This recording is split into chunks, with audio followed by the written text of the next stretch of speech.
ભૂત પ્રેતની બીક લાગતી, કોઈ એવી આંબલી કે પીપળો હતો કે જ્યાં જતા બીતા, આ બધા પ્રશ્નો ભારત. એકચ્યુઅલી ખરેખર હું પહેલાંથી ભૂત પ્રેતમાં માનતો જ નથી, એટલે બીક લાગતી જ નથી.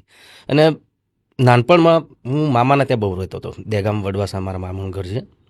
ત્યાં બધું જ હળ ચલાવ્યું મેં, ખેતી કરી, પછી બાજરી વાઈએ ખરી ને વાઢીએ ખરી. એટલે નાનપણમાં, અને તમે નહીં માનો, શનિ રવિ જતો રહું રજા હોય એટલે, ને પછી પાછું આવવાનું થાય ને એટલે મામા કે ચલો ભાઈ હવે તારે જવાનું છે. હું કહું હા મામા. તો પછી ત્યાંથી 1 કિલોમીટર ચાલીને બસમાં બેસીને ગાંધીનગર આવવાનું થાય.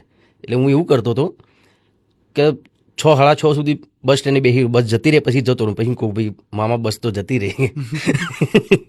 એવી રીતે બહુ ત્યાં નાનપણથી ત્યાં રહેવાનો બહુ મને શોખ હતો એમ મામાના ત્યાં. અને સેમ વિથ મી, એટલે મારે પણ એવું જ હતું કે નાનપણમાં મને મામાને ઘેર રહેવાનો બહુ જ શોખ હતો. હવે તો એવા કામ ને એવું થઈ ગયું એટલે હવે અવસર ઓછા મળે, પણ એ આખી દુનિયાની જગત અલગ હોય.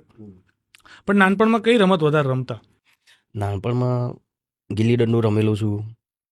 પેલું ક્રિકેટ તો